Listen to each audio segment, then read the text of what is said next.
buenos días, le damos las gracias a Pablo Carmona por hacernos un hueco en su apretada agenda para recibirnos. Muy buenos días a vosotros también, y muchas gracias. Gracias a ti, concejal presidente de dos distritos muy diferentes, ¿no?, en cuanto a sus realidades, como son Moratalaz y Salamanca. En los días que llevas de gobierno, ¿has visto alguna similitud entre ambos?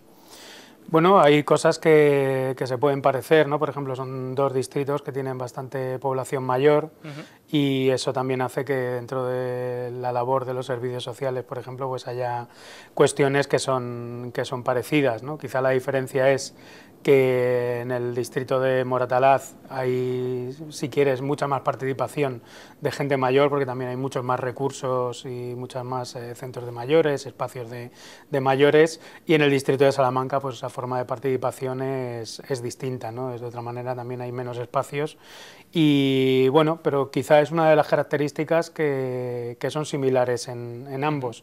También el distrito de Moratalaz es más chiquitito, más pequeño que el distrito de Salamanca, sobre todo además es un distrito de centro, junto al distrito centro es realmente la almendra central de la ciudad y eso también le da, como le confiere, unas características muy específicas. Más de 25 años perteneciendo a movimientos sociales, miembro fundador del Observatorio Metropolitano de Madrid, perteneces al sector crítico de Podemos e historiador. ¿Y ahora qué te lleva a meterte en este lío de ser concejal? Bueno, del sector crítico de Podemos no soy, porque yo no participo en Podemos. Eso ponían en otra tu cosa perfil es de que en las primarias de Ahora Madrid sí que participamos junto a mucha gente de la que es denominada a veces sector crítico de Podemos, que es simplemente pues una parte más de Podemos. Bueno, la pregunta era dentro de todo eso, sí. El elemento que nos lleva a participar en las instituciones y en concreto en la institución municipal, que yo creo que el ámbito local tiene unas características muy propias, ¿no?, de construcción de una democracia cercana, una democracia de distrito, una democracia del tú a tú, ¿no?, donde el ciudadano puede mirar a la cara a la institución, porque normalmente en otras instancias pues es mucho más complicado, porque hay mucho más formalismos y también mucha más lejanía, pues un poco por ese punto, ¿no?, ese punto de cercanía, que lo que era es muchas personas que veníamos de estar incluso en las mesas de las juntas municipales, pero del otro lado, del lado de quien viene a pedir, del que viene a exigir, del que viene a demandar, y ya un poco cansados de que no se nos hiciese caso, ¿no? Eso es lo que expresa de alguna manera el 15M, ¿no?, un montón de reivindicaciones que salen a la calle de carácter masivo y bastante poca atención o nula atención por parte de las instituciones. Entonces, en un momento determinado se afronta el reto de decir, bueno, pues si las instituciones, por mucho que empujemos, no terminan de cambiar, pues vamos a meternos dentro de las instituciones para transformarlas y hacerlas más abiertas, hacerlas más cercanas a la ciudadanía, y que realmente empiecen a responder un poco al mandato que sale de las calles, ¿no? Metiéndonos en materia, en Moratalaz, quería empezar por un tema de actualidad, me refiero, porque lo hemos traído nosotros el pasado mes, que es un asunto abordado en el Pleno, y leo titular: un japonés destroza con un palo de golf los árboles del Parque de la Cuña Verde de O'Donnell. Noticia surrealista y que ha dado de hablar por lo cómico y por lo grave, porque ha llegado a agredir, hablábamos antes de la entrevista, hasta una señora, ¿no?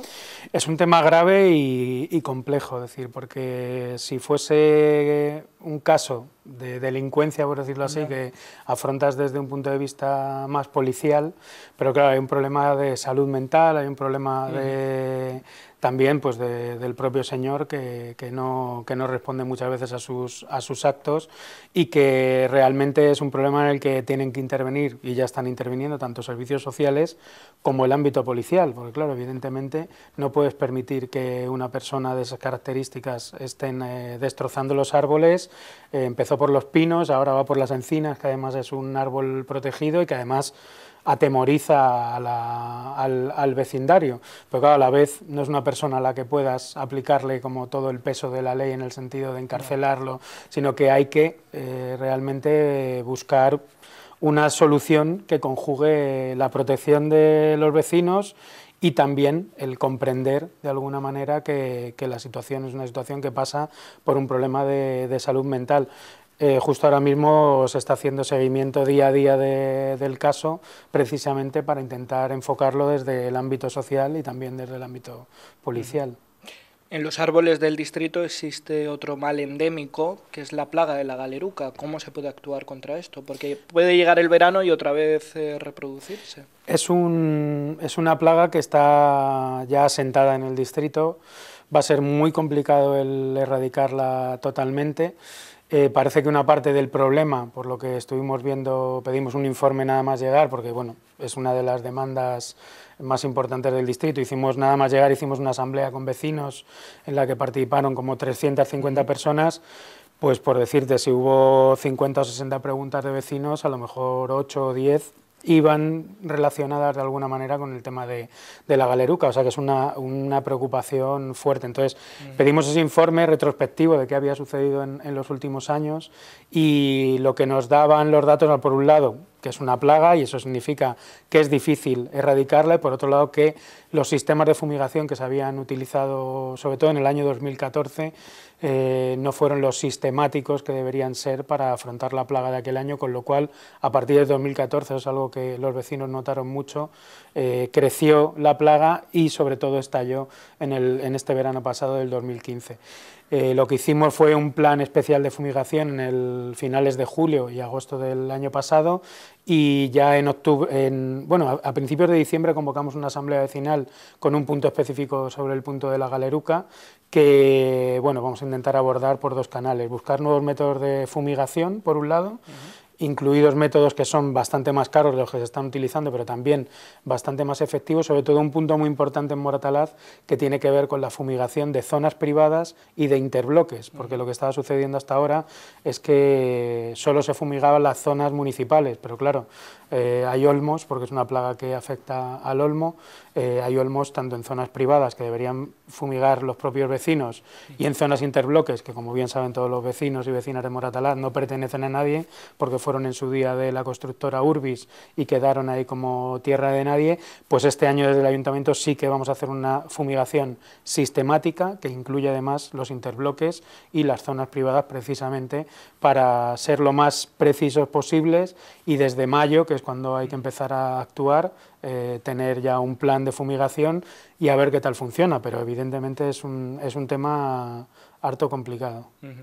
Uno de los temas también que se ha hablado estos últimos años fue el peligro de derrumbe de esta junta. Yo me imagino que estamos en una junta municipal segura ya, ¿no? Sí, sí, totalmente. Ahora se están empezando las obras por razones similares, bastante similares, en el centro sociojuvenil.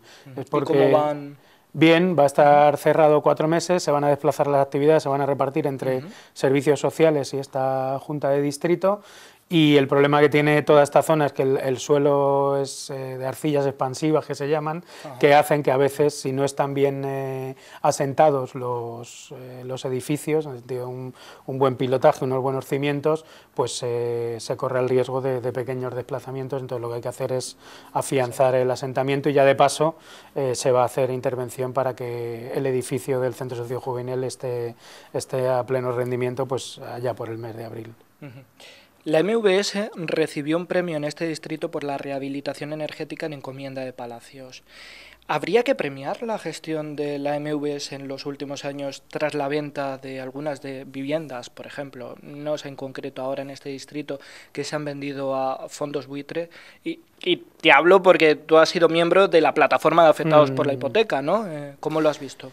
La EMV es una herramienta desperdiciada por el Partido Popular en los últimos años, una herramienta que tenía en sus manos la ciudad de Madrid para reequilibrar el gravísimo problema de vivienda que hay en esta ciudad, sobre todo con la crisis y con el estallido de la burbuja, y lo único que se hizo fue quitarle margen de maniobra en el ámbito de su intervención o su capacidad de intervención como reequilibradora, como herramienta de reequilibrio en temas de garantizar el derecho a la vivienda, que es algo que reconoce la propia Constitución, y yendo incluso más allá, vendiendo a gestoras de fondos buitres vivienda pública, como pasó aquí en el distrito de Moratalaz. En Pavones tenemos ahora bloques que fueron de la AMV, tendrían que haber sido destinados a esa función social que tiene que cumplir la vivienda pública, y al final se convierten pues en un mercadeo de casas de cara a sacar un dinero rápido que al final no da un verdadero beneficio social, que es lo que tiene que garantizar la vivienda pública. De hecho, ahora estamos teniendo pues los clásicos problemas con algunos vecinos que por los alquileres draconianos, que por no poder pagar, precisamente porque esas viviendas que deben ser viviendas sensibles a la problemática social se convierten solo sensibles al dinero y a las relaciones de mercado. Yo creo que eso es lo que justo el Gobierno de ahora Madrid está cambiando. Se van a construir casas de la AMV nuevas, precisamente para garantizar ese acceso de la vivienda a las personas que más lo necesitan, pero desde luego partimos con un fuerte retraso porque la AMV se convirtió en lo que nunca debería haber sido, que es un objeto más del mercado inmobiliario, ¿no? Pues la vivienda pública tiene que estar por fuera de ese mercado inmobiliario y garantizando la vivienda a las personas que más lo necesitan. Hay un artista muy mediático de aquí de Moratalaz, que es Alejandro Sanz, sí, que se ha quejado durante todos estos años de la falta de reconocimiento en este distrito. Yo no sé si vosotros le vais a proponer algo o lo habéis pensado. Estamos ya trabajando en una propuesta para Alejandro Sanz. De hecho, con la Asociación de Comerciantes, con algunas otras entidades del barrio que trabajan y que incluso algunos de ellos fueron compañeros de clase de Alejandro Sanz, pues precisamente se está trabajando en esa idea, porque también fue una de las cosas que salió en las primeras reuniones que tuve con algunas asociaciones, decir, oye, aquí nunca nadie ha hecho caso a Alejandro Sanz, y además, sobre todo, porque en Moratalaz vamos a hacer un programa que se llama Moratalaz Distrito de la Música, vamos a hacer festivales, vamos a hacer cursos, vamos a hacer talleres para chavales, siempre en torno a la música, a la cultura, y ahí evidentemente tendrá que haber un justo reconocimiento también a la figura de Alejandro Sanz. ¿Y eso cuándo empezaría? ¿Hay fechas? ¿Se sabe? Ya está empezando. Ya por ejemplo la Big Band de Jazz que hay en el distrito está ensayando aquí 2 jueves al mes en la Junta Municipal, y la idea es que bueno, pues puedan estar en las fiestas del barrio. Ha habido ya reuniones con todas las corales del distrito, con la banda de música. Se está preparando un programa que para el 1 de febrero más o menos tendremos ya elaborado un cuadernito donde todas las actividades musicales que ya venían desarrollándose y todas las nuevas, es decir, que vamos a intentar meter blues, meter jazz, meter rock, vender concursos de música joven para la participación luego en las fiestas del barrio, hacer la final, también talleres específicos que van a estar hechos a medio camino entre educación, servicios sociales y cultura, donde la música sea una manera también de apoyo escolar, ¿no?, a las personas, a los chavales que pueden tener a lo mejor una inquietud más musical y que no se les dan tan bien los estudios, pues a lo mejor a través de ahí buscar maneras de motivación que puedan servir para que también en el ámbito escolar se vaya mejor, es decir, que la música sirva también como ámbito integrador. En cuanto a instalaciones deportivas, aquí en el distrito, en el Centro Deportivo La Elipa, que aunque se llame así es de este distrito, sí, ¿no? Se han invertido como, justo, están muy pegados, se han invertido como 5 millones de euros en 4 años en esa instalación, más en la meeting de atletismo. No sé si en tu opinión ha sido dinero bien invertido, habría que invertir en otras instalaciones, ¿cómo lo has visto? En Moratalaz se han fijado las inversiones más en el Centro Deportivo Moratalaz, en el que está aquí al ladito de la Junta, y nosotros lo que hemos hecho es un plan de inversión específico para instalaciones deportivas en Moratalaz que va a ser bastante cuantioso, es decir, más de 1,5 millones de euros, precisamente destinado a reformar y a reforzar el papel del Centro Deportivo de La Elipa. Tenemos que tener en cuenta que Moratalaz, a pesar de ser un distrito poblacionalmente pequeñito, sí hay mucha afición al deporte y además tiene instalaciones como son estos 2 centros, que son de las más grandes de Madrid. Y es más, el de La Elipa es un centro muy peculiar porque tiene instalaciones, unidades que se llaman muy singulares. Por ejemplo, la unidad del frontón largo, que prácticamente es de los pocos que quedan, si no es el último que queda en Madrid, porque ya no se juega mucho el frontón largo. O, por ejemplo, lo que es la unidad de La Elipa, el campo de béisbol, que fue construido a finales de los años 40 y realmente es como un monumento histórico de unidad de béisbol. Y ahí lo que queremos hacer es por un lado al frontón largo construir un rocódromo, es decir, pues hay mucha afición a la escalada en Moratalaz, bueno, y en todo Madrid, y no hay ningún rocódromo del ayuntamiento que además tenga grada, donde puedas ir a ver a la gente, aprender técnicas, que sea más un espacio de reunión, y también la adaptación de la pista de béisbol, sobre todo en lo que tiene que ver con los drenajes, y bueno, y mejorar la posibilidad de que todos los chavales, porque sí que hay bastantes chavales, tuvimos reunión con la Federación de Béisbol, y sí que tienen bastantes grupos de chavales y es algo también interesante que el deporte de base se diversifique, ¿no? Que no todos los chavales y las chavalas juegan al fútbol o juegan al baloncesto, sino que se amplifique a otros muchos deportes y se conozca con ello pues también la riqueza de las reglas de cada uno y de el juego en equipo y todo ese tipo de cuestiones. En el Colegio Gil Alberdi existía el espacio social autogestionado salamanquesa. Yo no sé si en tu opinión hay suficientes espacios ahora para los jóvenes aquí en el distrito. No, yo creo que precisamente una de las cosas que vamos a hacer es convertir el Gil Alberdi en un centro sociocomunitario, por decirlo así. Donde ¿Quizá ya con el protocolo de la cesión de espacios cuando esté definido o cómo tenemos que ver evidentemente el marco de cesión va a ser muy interesante tenerlo de cara a no hacer cesiones puntuales. Por ejemplo, en el Gil Alberdi ya hay 2 cesiones puntuales a 2 asociaciones del barrio que utilizan puntualmente una u otra sala del Gil Alberdi. Ese podría ser un marco general para el conjunto de las asociaciones del distrito. Lo que sucede en el Gil Alberdi sí que queremos que la Junta Municipal tenga un papel relevante, sobre todo en lo que tiene que ver con la formación a parados. Ya se vienen haciendo algunos cursos y vamos a hacer reformas en el centro para que en el ámbito de la hostelería, en el ámbito de la jardinería, en otros ámbitos de formación, podamos tener un verdadero centro de formación de toda la gente joven que está en paro y se puedan sacar desde el carnet de conducir hasta hacer talleres de jardinería que pensamos incluso el poder desarrollar en forma de escuela-taller que pueda servir para cuidar los interbloques del distrito, es decir, como ese sentido comunitario donde asociaciones, junta y cualquier entidad que quiera participar tenga un espacio, ¿no? Y luego eso, ver esa forma, ese fondo es lo que nos interesa. Luego, la forma legal de cómo se gestiona y demás, yo creo que lo más sencillo será una línea pues de autogestión donde el protagonismo sea un protagonismo ciudadano, asociativo y donde la Junta esté aportando el trabajo también para que el centro se convierta en un espacio de perfil, si se quiere, un poco distinto a lo que son otras instalaciones públicas en Moratalaz, donde muchas veces, sobre todo la actividad cultural, está más frecuentada por gente mayor, ¿no? Es decir, hay que meterle un impulso a la gente joven y a los niños y las niñas del distrito. Ahora que me has hablado del desempleo, sí que es verdad que aquí en Moratalaz hay un alto nivel, ¿no?, de desempleo y actualmente se encuentra la Agencia del Empleo en la avenida Ciudad de Barcelona, cubriendo varios distritos. ¿Debió suprimirse de aquí de Moratalaz? Yo creo que no. De hecho, tanto las agencias de empleo como las oficinas del paro, que se han convertido muchas veces en cajas registradoras o cajas contabilizadoras de pura estadística de cuántos parados hay, de ver esta oferta de manera muy mecánica. Lo único que han hecho es como despersonalizar el problema del paro.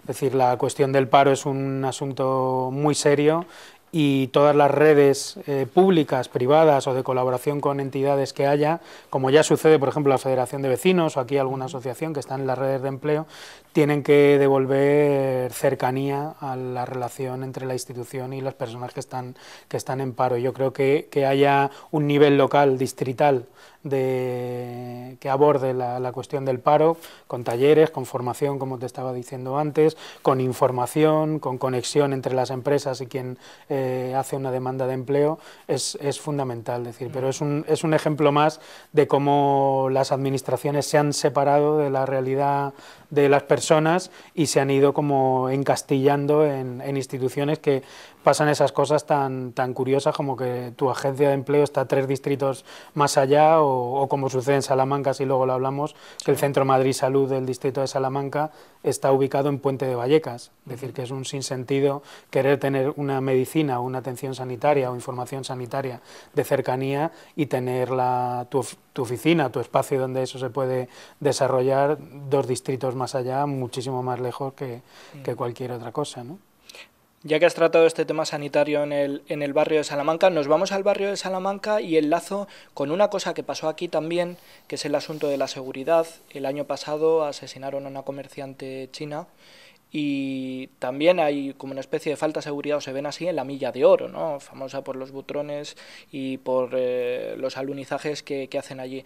Yo no sé si te has podido ya reunir con Policía Municipal, con Policía Nacional, ¿cómo es el asunto de la seguridad? Sí, ya vamos, en Salamanca con la Policía Municipal tenemos relación 2 o 3 veces por semana, porque es un distrito que al ser céntrico tenemos muchísimas autorizaciones en vía pública, están las ventas, está el Palacio de los Deportes, o sea que hay mucha relación con la Policía Municipal y con la Policía Nacional también. Hemos mantenido ya una reunión, en enero se convocará el Consejo de Seguridad y precisamente ahí la Policía Nacional señalaba 2 cosas. Por un lado, la necesidad de que haya cercanía con respecto a los comerciantes, que sientan que hay un seguimiento de los casos, o sea, todo el mundo sabe que no se puede estar vigilando 24 horas todos y cada uno de los comercios, pero por lo menos que haya esa cercanía y ese seguimiento por 2 cosas, porque al ser un barrio de renta más alta hay muchas veces entradas en casas, ¿no? Es decir, para robar puntualmente pues material informático, joyas, dinero, por lo que me comentaban, y sobre todo porque siempre hay delitos relacionados con el robo en comercios, incluso pequeños hurtos en la calle, ¿no? Entonces ahí se necesita evidentemente estar siempre muy informado y estar dando respuesta pues al momento de ese tipo de cuestiones que evidentemente pues en una zona de esas características pues se va produciendo, claro. ¿Qué tal la pista de hielo de la Plaza de Colón? ¿Te animaste a patinar? No, lo hizo Cristina Pedroche, que la inauguró conmigo, y bueno, estuvo allí ensayando, pero claro, nada que ver con los niños y las niñas de los colegios que eran... No te animas, ¿no? No. Fui allí a la inauguración y dije, bueno, aquí lo mismo me mato. De hecho, no me animé yo ni nadie, porque había varios de la propia revista Hola y demás, y dijimos, bueno, que la haga Cristina, que nosotros... Que ella es la experta, ¿no? Y allí cerquita está la estatua de Blas de Lezo, no sé cómo historiador, ya que eres historiador, ¿qué te parece esa estatua que se erigió allí cerca de la Plaza de Colón? Pues no la conozco. ¿No la conoces? No la conozco. Ajá. Bueno, Blas de Lezo, ¿sabes quién? No, tampoco. Héroe de Cartagena de Indias. Pues no tengo mucha información. Bueno, te invito entonces a me pondré al día y... Porque fue una estatua que inauguró el rey hace un año y entonces es una figura bastante interesante. Pues me pondré al día con como otras muchas cosas que tengo del distrito pendientes. Algunos medios de comunicación han hecho referencia a la eliminación de referencias religiosas en las fiestas del barrio de Salamanca. ¿Qué opina al respecto? El Partido Popular se puso muy... Y digo el Partido Popular porque tuvimos reuniones, aquí mismo vinieron la Asociación de Damas y Caballeros del Pilar, que son quienes organizan la procesión, y hubo una relación absolutamente cordial. De hecho hemos hablado más adelante, yo he tenido reunión con todas las parroquias y yo creo que en exceso hicieron de aquello causa política, cuando realmente lo que se intentó fue hacer unas fiestas que no existían.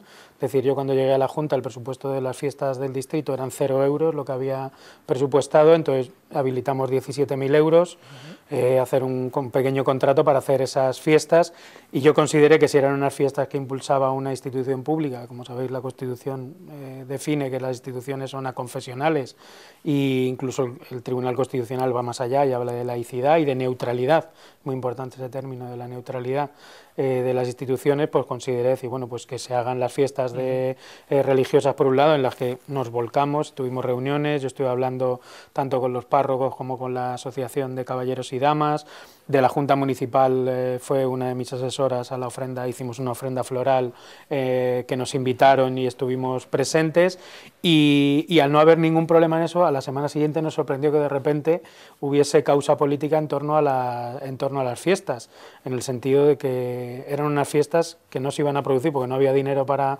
hacerlas, y que lo único que hicimos fue pues hacer unas fiestas de la Junta Municipal con ese carácter aconfesional y con una comisión de fiestas de ciudadanos y de ciudadanas, y por otro lado, como no puede ser de otra manera, favorecer al máximo que todas las cosas que tenían que ver con las fiestas de la Virgen del Pilar se produjeran y se pudiese hacer la procesión y participar en la ofrenda floral y tener una muy buena relación con las parroquias. De hecho, para el año que viene lo que hemos dicho es, bueno, actos religiosos no se van a incluir en las fiestas, porque puede haber gente de otras religiones o gente que considere que la religión no tiene que mezclarse con cuestiones institucionales, pero sí que hemos dicho de hacer conciertos dentro de la parroquia del Pilar, hacer actividades, por ejemplo, con Cáritas o con colectivos sociales que hay en las propias parroquias, de inmigrantes, de refugiados, de todo ese tipo de cosas, incluirlas y colaborar sin ningún tipo de problema. Vamos, ese fue un poco mi punto de vista sobre lo que sucedió, que lo sorprendente además fue que fundamentalmente fue el Partido Popular quien trató de hacer causa política y polémica política de aquella cuestión. ¿En qué estado se encuentran las obras del Polideportivo Alcántara? Se iniciaron las obras, ahora el problema que hay es que están dando molestias a los vecinos. Es una calle relativamente estrecha, están yendo camiones bastante grandes y ahora con la Policía Municipal estamos viendo cómo controlar precisamente esas molestias. Las obras avanzan bien, se supone que para octubre, noviembre del año que viene estarán terminadas. Y bueno, ahora nuestra preocupación central es que las obras avancen, pero también que se desarrollen con el uso de la vía pública que estaba acordado y sin molestias a los vecinos, porque sí que se están causando bastantes molestias por lo que nos van informando. Hemos tenido alguna reunión con vecinos de la zona y con la Policía Municipal estamos viendo a ver cómo afrontarlo para regular que se puedan hacer las obras y sobre todo regular que no causen molestias a los vecinos, o las menos posibles. ¿A la hora de comer o cenar te gusta beber Coca-Cola? No mucho. No mucho. No, tomo vino español normalmente. Hablo de esta colación de aquel veto que hiciste en las calles del distrito de Salamanca a esa gran marca, ¿no? Es una gran potencia y el motivo, ¿lo creíste suficiente, aquel ERE o...? Había dos cuestiones que señalamos. Lo que pasa es que fue una cosa curiosa que cuando sucedió aquella información toda la gente se agarró al tuit, ¿no? Es decir, y poca gente llamó por teléfono para preguntar de las razones, ¿no? Había dos razones fundamentales. La primera de todas era que yo consideraba que habiendo una polémica pública bastante notoria además, con 800 familias en la calle y acampadas delante de la fábrica, decir, era una razón suficiente como para considerar que una instalación histórica como el Moscardó mantuviese su neutralidad como instalación pública para ser como cara pública de la marca en esos momentos. Pero me preguntaban, como tampoco se lo hubiese dejado a los trabajadores, a lo mejor para que hiciesen una acampada dentro, es decir, pues yo creo que la instalación pública delante de este problema pues debíamos mantener con toda neutralidad, sobre todo siendo una unidad histórica. Y había una segunda razón que solo una periodista del País sacó, porque llamó a preguntar, que era que la instalación estaba en obras. Decirla, porque os hagáis una idea, era un anuncio que necesitaba un equipo de 120 personas, cortes de calles, entre ellas cortar la calle donde teníamos que acometer la obra de la acometida de gas de la instalación, porque se iban a cambiar las calderas. Estamos hablando de una obra de cerca de medio millón de euros, y que además íbamos contra reloj porque venía retrasada por el expediente de meses anteriores. Entonces, con esas dos cosas encima de la mesa, yo decidí que era mejor no hacerlo y no permitir que no dar el permiso para que se rodase el anuncio, ¿no? Que eran un poco las dos razones que explicamos en aquel momento, y que además lo hablamos con la propia empresa que lo hacía y sin problema, y habían ya buscado alternativas y demás. El otro día me confesó Jorge García Castaño que la sudadera que llevaba era de Primark. No sé si en tu caso haces las compras en la calle Serrano. Pues no, en la calle Serrano todavía no he comprado nada. Ya estoy conociendo algunos locales de la zona, pero la verdad es que con mi sueldo a veces no me los puedo permitir. No te llega, ¿no? Ya sabéis que tenemos una carta financiera bastante draconiana. Yo en concreto tengo 2 cartas financieras. Bueno, ya han salido vuestros ingresos. Sí, ya estamos, ya hemos hecho por la ley de transparencia, ya hemos sacado los ingresos y también un poco el perfil profesional que se nos pedía insistentemente desde varios sitios, como si hubiese que ser licenciado para poder llegar a la política, ¿no? Es decir, cuando hemos dicho que es gente corriente que llega a las instituciones, es gente corriente que llegamos a las instituciones. Algunos somos doctores y otros pues a lo mejor no tienen una carrera universitaria y lo que importa es tu gestión y qué orientaciones políticas tienes y cuáles son las ideas que quieres aplicar a la ciudad y cómo te relacionas y haces participar con vecinos y vecinas de tu distrito. Es decir, eso es lo importante, no si tienes tal título o tal otro. Margaret Thatcher, como en Barajas tiene un colegio, ¿tendrá en el barrio de Salamanca aún su plaza? Tiene plaza Margaret Thatcher ya. Además es una plaza que, si no recuerdo mal, es privada de uso público, que es la que Entonces está no se delante puede revertir ese del nombre. Banco Madrid. A mí particularmente Margaret Thatcher no me parece el mejor ejemplo para que tenga una plaza, pero así es y no se podrá cambiar. Ya la cambiaron en su día los del colectivo Juventud Sin Futuro, que lo cambiaron por Plaza de la Juventud Exiliada, y yo creo que es un nombre bastante más apropiado, sobre todo porque Margaret Thatcher tenía una máxima que me parece terrible, es que decía siempre que la sociedad no existe, y eso yo creo que es nocivo para la sociedad, pensar ese tipo de cosas. Ya vamos concluyendo. No sé si has entrado en madriddecide.es. Sí. Y no sé si habrás visto que una de las propuestas más apoyadas es retirar los festejos taurinos y subvenciones. Y en sitios como en la Guindalera, tan castizo, con las ventas y todo esto, no sé si en tu caso estás a favor de esta propuesta. Ya sabes que las ventas, nosotros gestionamos lo que es lo sé, el alrededor. Digo tú a mí particularmente los toros no me gustan nada y no sería muy partidario de que continuasen. Lo que pasa es que ahora mismo no es una competencia municipal, ya se han retirado algunas subvenciones y yo creo que el sufrimiento del animal está por encima de cualquier cosa y de cualquier consideración, en la medida en que tenemos que tener leyes que protejan a las personas pero que también garanticen los derechos de los animales. Claro. Otras de las propuestas eran aumentar las plazas de aparcamiento y revisión de licencias en todas las terrazas de calles como Narváez.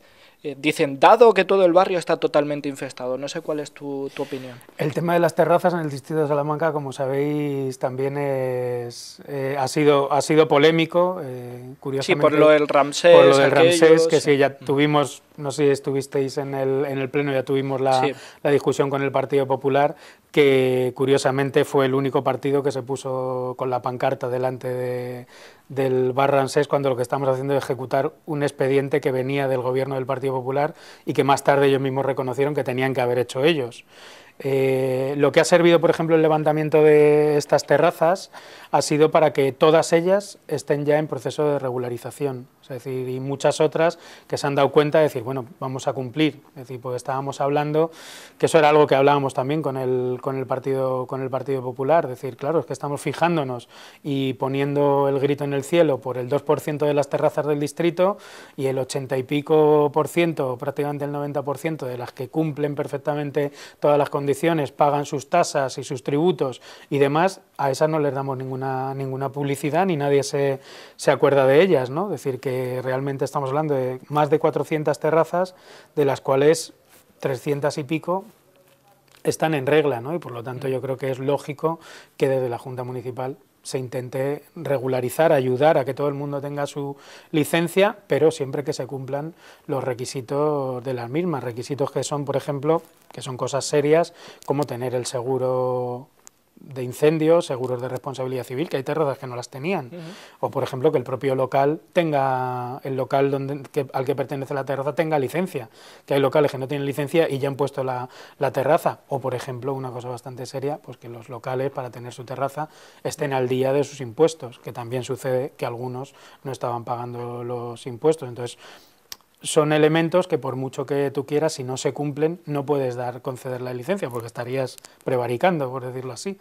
Y entonces ese es el escenario en el que estamos ahora y la verdad es que estamos bastante contentos porque en general hemos tenido y estamos teniendo, tanto los servicios técnicos como yo, un montón de reuniones con locales y estamos buscando soluciones particulares para cada uno de ellos, siempre en la medida en que la ordenanza lo permita, claro. Y ya por último, Manuela Carmena, ¿la ves con fuerza para acabar la legislatura? Yo la veo con fuerza, aparte que ella lo ha dicho y cualquiera que conozca a Manuela sabe que va con fuerza y que va a acabar la legislatura, en el sentido de que es una persona muy tenaz, se levanta a las 5 de la mañana, que la tienes por la tarde en reuniones, por la noche en reuniones, en la tele, dando entrevistas, yendo de aquí para allá. Yo creo que a día de hoy pues es un ejemplo de lo que estuvimos hablando en la campaña, ¿no? Es decir, que todo el Ayuntamiento de Madrid ha ganado en cercanía y eso es algo que nos está agradeciendo tanto los funcionarios como los vecinos y las vecinas, críticos y afines de todos los lados. Y yo creo que tiene que ver precisamente con ese carácter, ¿no? De tenacidad, de ir avanzando de poco a poco, de hacerlo siempre escuchando las más diversas opiniones, y en ese sentido es en lo que se está trabajando, y para eso las juntas municipales tenemos un papel muy importante, y ahí la descentralización, que las juntas municipales tengan cada vez más competencias, nos va a dar muchísimo margen de maniobra para atender cada vez con más solvencia a los vecinos y las vecinas de nuestros distritos. Pues muchas gracias, Pablo. Muchas gracias a vosotros.